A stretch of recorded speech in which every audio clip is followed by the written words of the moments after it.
Hi, I'm Susan Barclay-Nichols, better known as Swift Crafty Monkey from the blog Point of Interest, and today I'm going to show you how to make these lovely lip glosses.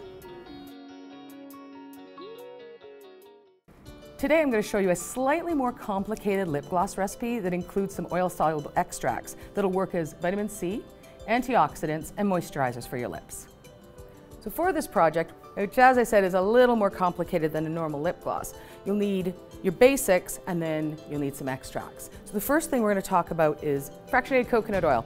I love this stuff for lip products because it's really light and it feels wonderful on your lips. It also doesn't have a flavor, so that's also a bonus. I'm going to add some lanolin, and this is the thickener that I'm going to be using for this project. There are lots of different ways you could thicken this, but I like lanolin because it works beautifully on my lips anyway. I'll be adding a little dimethicone at the end to act as our barrier protectant ingredient.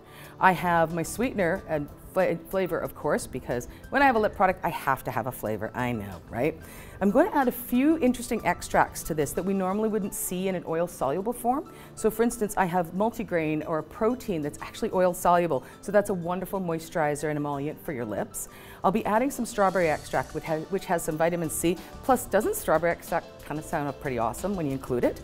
I'm going to be using some aloe extract. Normally, aloe is water-soluble, but in this case, I have an oil-soluble version of aloe to act as a moisturizer.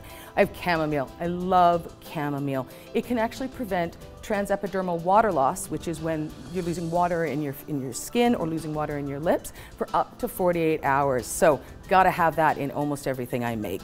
I've got some green tea extract, which is our antioxidant. Plus, again, doesn't strawberry and green tea kind of sound pretty awesome?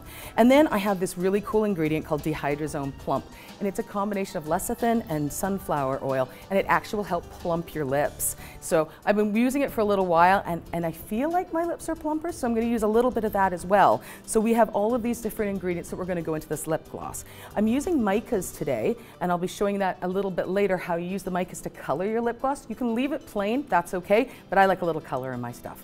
I'm using pipettes because I have all these wonderful extracts that I definitely want to get out of the containers and into my container here. I've got the injectable, so I can put it in these beautiful lip gloss containers, and that way it's a little bit easier to fill. I've got, of course, all my equipment. So I have a little bowl, and I have a little spoon. Spoon won't be going in the microwave. And I have a scale, a digital scale, which you always need for these projects. Finally, I've got my safety equipment, which is my goggles, and I have my gloves. And then we can use the microwave today. I'm not the biggest fan of the microwave because it's hard to control. I could tell you horror stories and show you pictures if you want, but I don't think you want that. So what I'm going to do today is do it in the microwave. I'm going to do a few ingredients. I'm going to heat them 10 seconds, mix, 10 seconds, mix, and continue to watch that because I don't want things to burn. Oils don't burn until they get quite high, but it can go really quickly in the microwave. So these are the ingredients we're going to be using for this project for a little bit more complicated lip gloss. My first ingredient is lanolin. I'm going to be weighing it on my scale, which I want to make sure is on 0. And in this recipe, I use 20% lanolin. And this is your thickener. Lanolin can be quite sticky, so there's always a bit of an issue getting it into your bowl. But that's okay. That we actually are choosing it because it's a sticky ingredient and a thickener as well. So, but this may take a little bit. I always think like, hey, that's got to be enough. And then you put it on, you go, what? How is that only 7 grams? Yet I've been weighing all these raisins that are like 2.8 grams. Oh, I'm 1 gram short. So let's get that on there.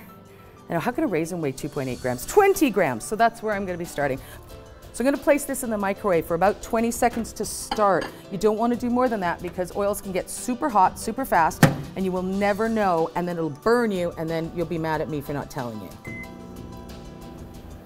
So it took about 30 to 40 seconds, give or take, in the microwave for my lanolin to be nice and liquidy. A little liquidier than I'd like, but I'm pretty happy with that. And then I'm going to add the rest of the ingredients, starting with my fractionated coconut oil.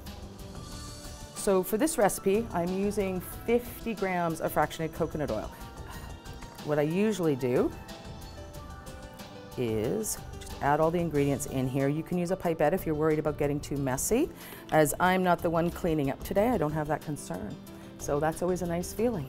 Next ingredient I'm using is that dihydrazone plump I was telling you about. Use it at 1 to 5%, and I'm adding it to this mix because it's supposed to plump our lips, which is always a bonus. Can't make claims, and I don't know if that's a claim or not because I'm not making a medical one, but just make sure that you're using that one. And then my next one is the strawberry extract.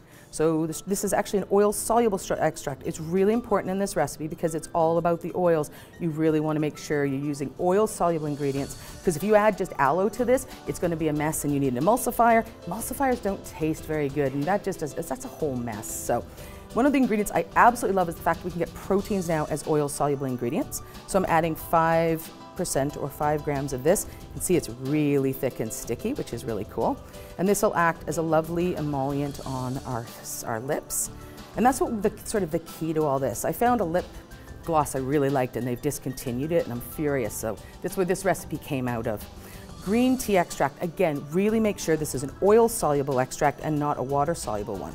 We're adding this as our antioxidant. Plus again, green tea and strawberry does not sound like, if you're selling something, does that not sound like an incredibly winning combination? I'm telling you. Then I'm going to add my chamomile. Seriously, chamomile is awesome. You could use an essential oil here in theory. The problem is, and again, this is an oil-soluble one, problem with an essential oil, using it at 5 grams, you are going to end up smelling chamomile all day long. I don't like earthy smells, so for me that's not great, but this is a great way to get chamomile in where I don't have a fragrance of chamomile. I know it sounds awful, right? I'm slagging chamomile. It's good. So I'm going to add 5 grams of aloe extract. Again, remember, all of these are oil soluble. If you go with water soluble, you're going to have a bit of a mess. So 5 grams of that. And now I'm going to stir. And I'm going to add, you can see my lanolin's cooling a little bit, but that's not the end of the world. We just make sure we mix it well. And then my next 2 ingredients, I'm using dimethicone. So dimethicone is an absolutely fabulous ingredient for a barrier protectant, which is one of the big things you want for your lips. I always have really bad chapped lips in the winter from all the wind, and I mean, I live in Canada, it's not that snowy. If you go a little over, it's not the end of the world, which I should be a better example for that, but. And then the last step is your flavoring. So your flavoring, ask your supplier what they suggest for your flavoring. I'm using a sweetened cherry one that can be used up to 5%. I find 1 to 2% is more than enough for my taste. And I'm not sure if you want to use something that is unsweetened, you'll make sure that you get an oil-soluble sweetener. There we go. All right. We are done. Now I just need to find a cool spoon or a fork. A fork is actually a better mixer for this. I'm going to stir it up, and then when it's uniform, I'm going to add some micas.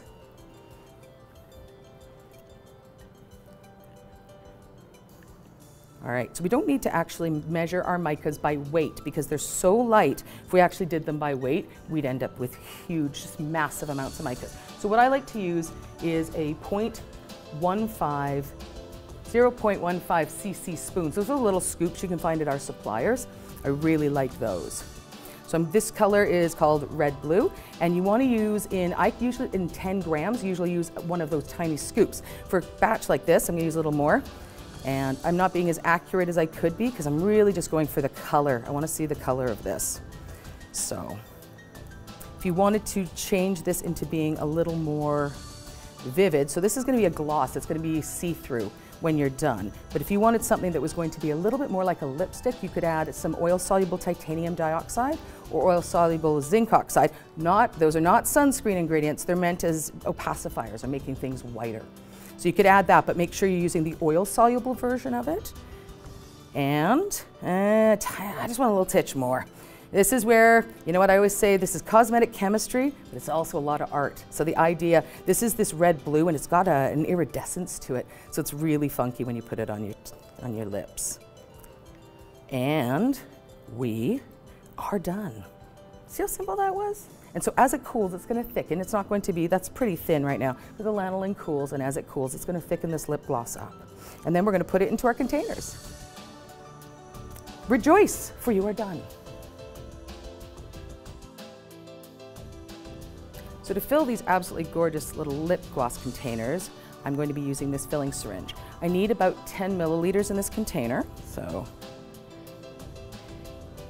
And you can get, I tend to get a lot of my syringes from the feed store because I live in, not the country, but we got a lot of farms around. So I'm gonna stick that in. You don't want to get it right stuck to the top because you're going to be adding the wiper insert, and you're going to be adding this, I think they're called flocked lip gloss containers, or lip gloss tubes.